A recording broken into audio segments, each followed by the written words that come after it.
Well, I felt that I won the second, third, and fifth round. Of course, now going back and looking at that fourth round, I can definitely see why they gave him, of course, the 10-8 on that one.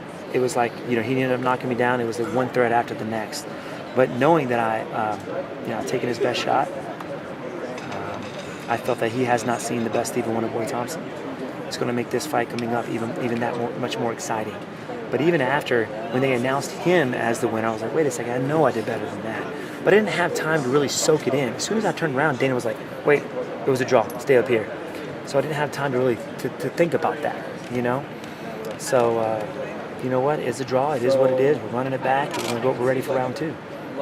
Is there something specific you've been working on in preparation for him again, or is it just more, like you said, letting it all out a little bit more this time around? Well, I felt very small in that last fight. I was walking around very light, and he's a big 170. Walks around probably over 200 pounds. I was walking around about 182, so when I rehydrated, I weighed myself before I stepped out there in the octagon. I was 178. I was like, wait a second, what the heck? And so I think walking around, being a bigger body, obviously it's going to be more of a dramatic cut, but I've done it before. And that means I'll be a bigger body out there. And to be honest with you, that much weight, it makes a big difference. But yeah, I was very hesitant in that last fight. Just going out there and letting my hands go. I had it figured out in the fifth round. And like I said before, I've taken his best shot. And he has not seen the best Stephen Thompson. And that gives me the fuel and the advantage going into this next fight. Of course, like I said before, I'm not taking this guy lightly one bit because it takes one shot.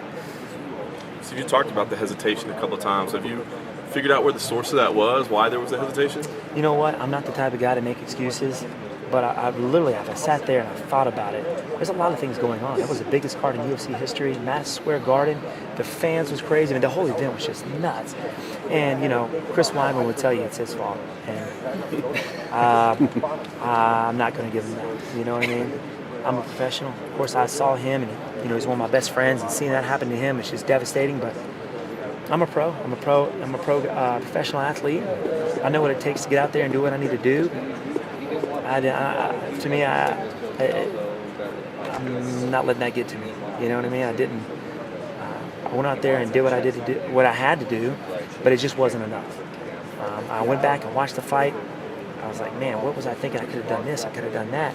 My coaches ate me alive going back and watching that fight, knowing I could have done a whole lot better than what I did.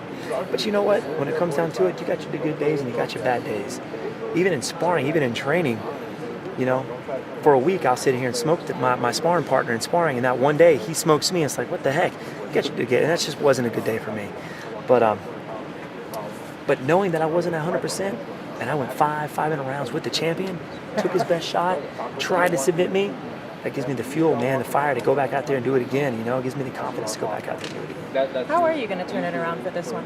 You know what? Like I said, knowing that, man, I'm bringing in great guys for this camp. Really good guys coming in to help prepare for this. And knowing that I'm training as hard as I can, if there's any doubt going into this next fight, you've already lost, right? So it's in preparation for the fight. So I'm putting out everything I possibly can into this camp and being ready for that.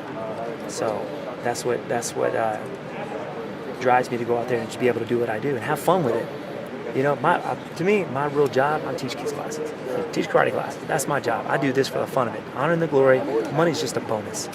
But it's one of those feelings where, like, I don't have to win this to be happy, Went to my very first UFC fight, I think it was UFC 2 or 3 in Charlotte, North Carolina with my dad. I was 12 years old, told him then, this is what I'm going to be doing.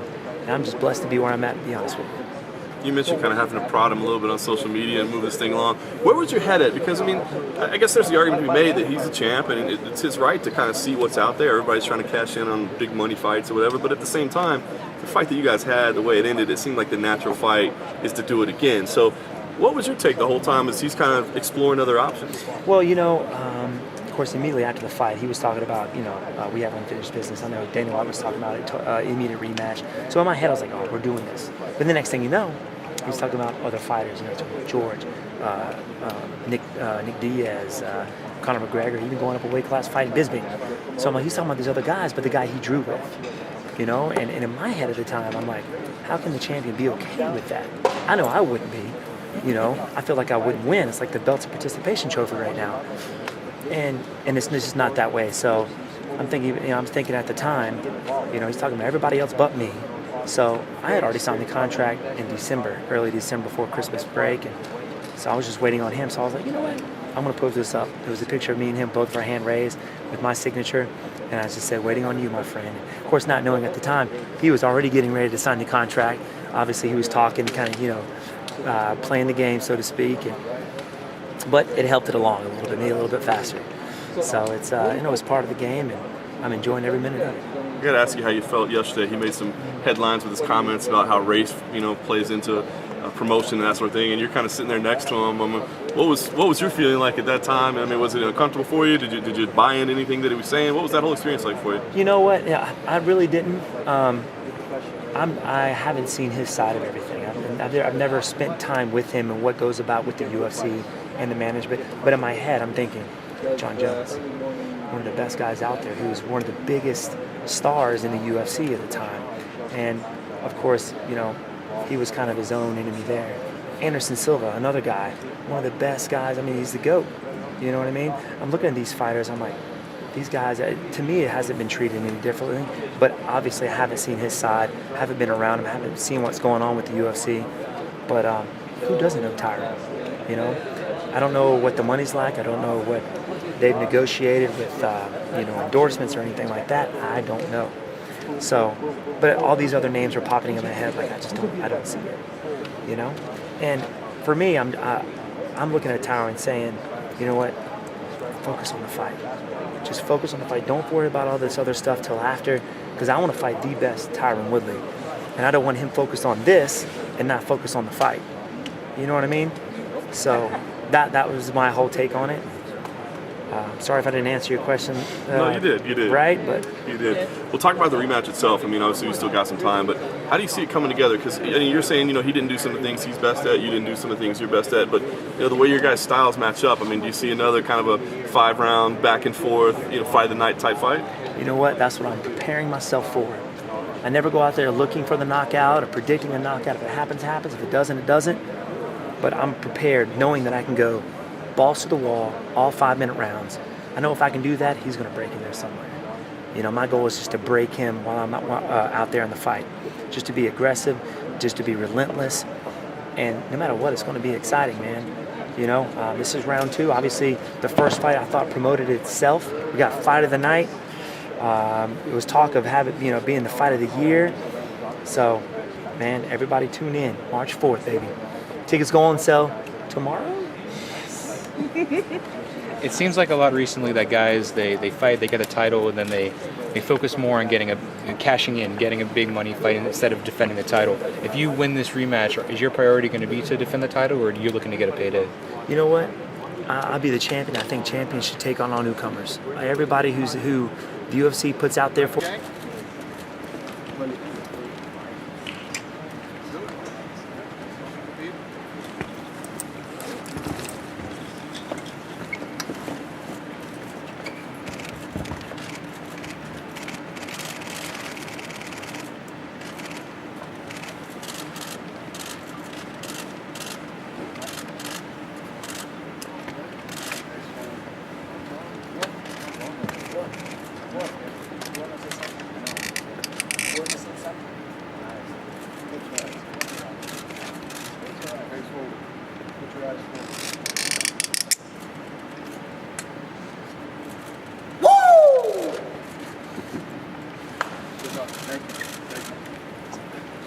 Oh, man.